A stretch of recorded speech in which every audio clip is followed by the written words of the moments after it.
Hi everyone, my name is Jeff Hoagland, and some places better known as the Kiki Chord guy, and what we have here in front of us is a Kiki Chord deck.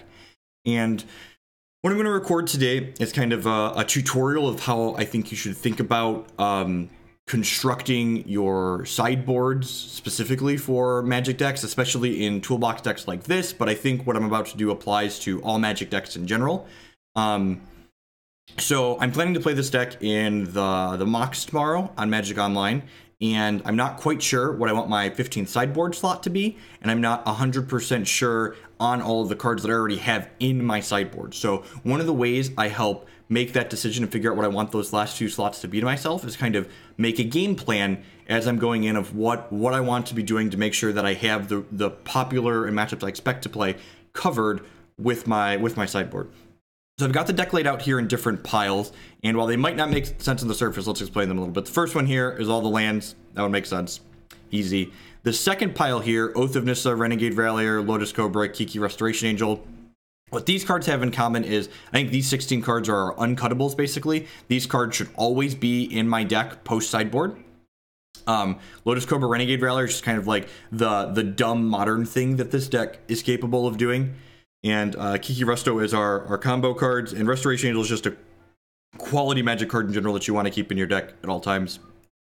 It protects our other threats, and it beats down. It often protects our lock pieces post-board in the combo matchups.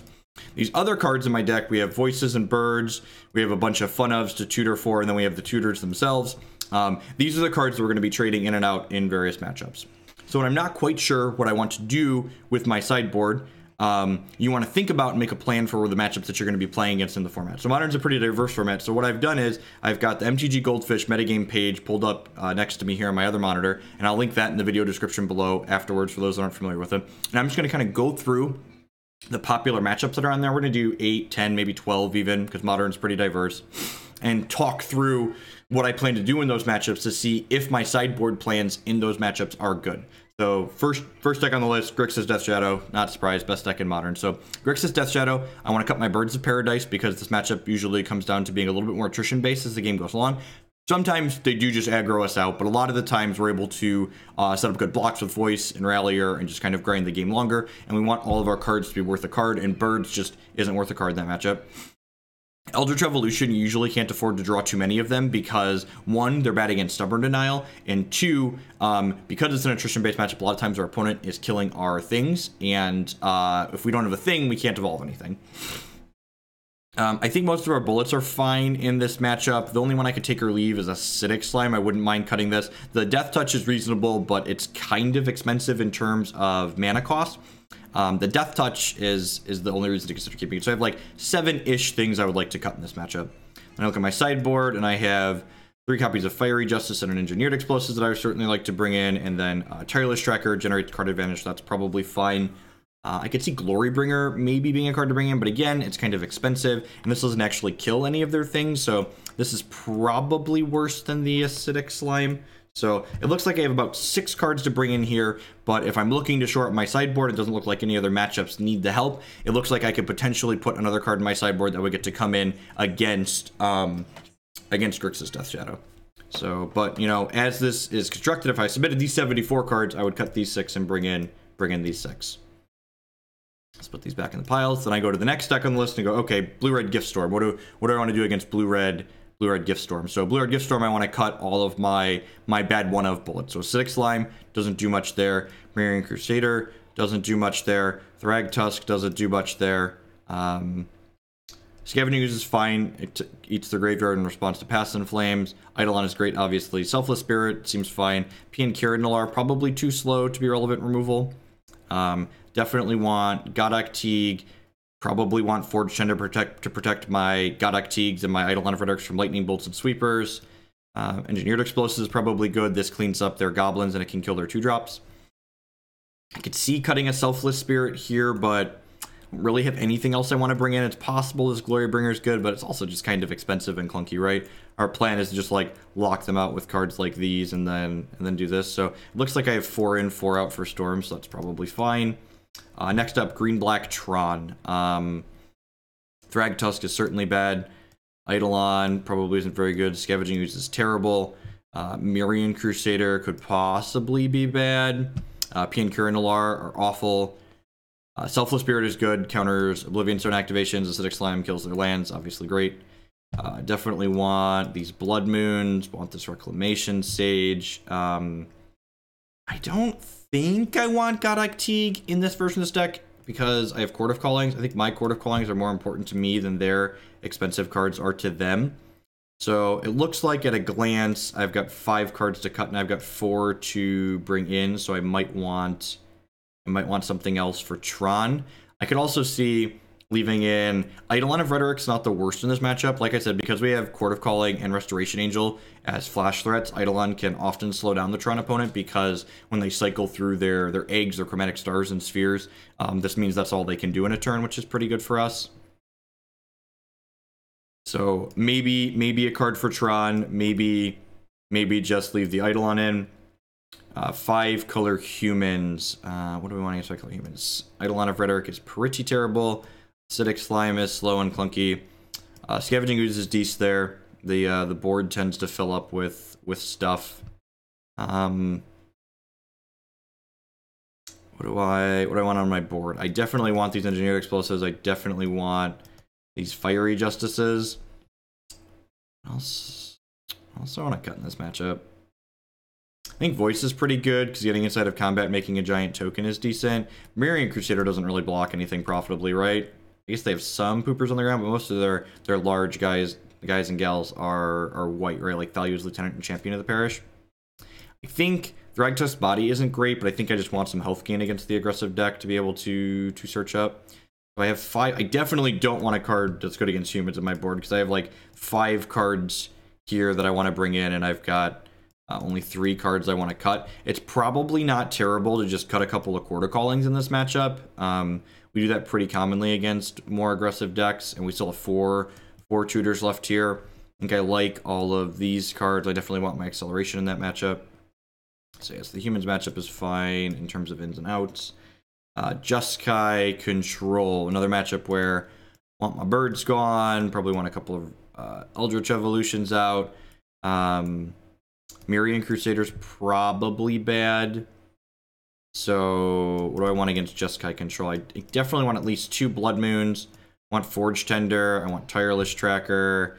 I probably want Godlike Teague just to keep them off sweepers. I feel like while Teague's in play and they can't sweeper me or planeswalker me or cryptic command me, I'm probably fine not casting Chord. And then Glory Bringer's probably in as well. I don't think I want the 3rd Blood Moon in this matchup.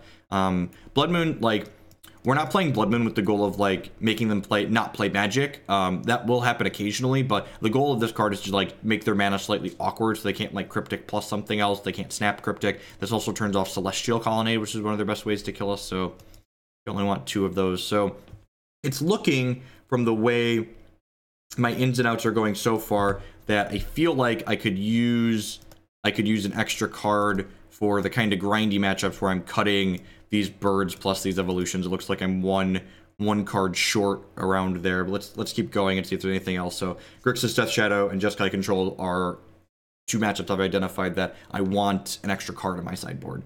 So Affinity, what am I doing against Affinity? I want to cut Eidolon, I want to cut Mirian Crusader, I want to cut Scavenging Ooze. Usually I cut some amount of Voice of Resurgence.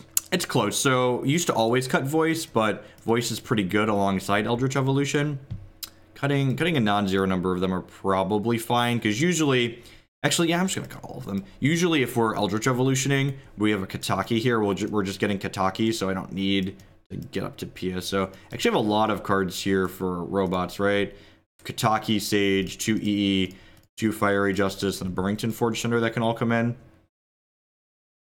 This is probably a matchup where I guess I don't want to trim Chord of Calling if I'm bringing in Kataki. So looks like I have plenty of cards for this matchup. I'll have to figure out what my last out is, but like this tells me that I definitely don't want another card for the Affinity matchup if that's what I'm doing in my sideboard. And let's do one more here. I said I was going to do a bunch, but this video is kind of dragging on longer than I was expecting. So I think people kind of have the gist of what I'm trying to accomplish here, basically, I think. So Burn is the 7th deck on the modern metagame list right now. And again, just want to kind of cut a bunch of the clunkers in this matchup. Just the slower cards that don't have a high impact on the game. Thragtusk is obviously great. So these are 4 cards out. What do I want to do against Bird? Burrington Forge Tender is obviously great. Man, this was a good one to do because I have like 4 cards out here, and I don't have a ton of cards I love in my sideboard for this matchup. I guess Fiery Justice could be okay.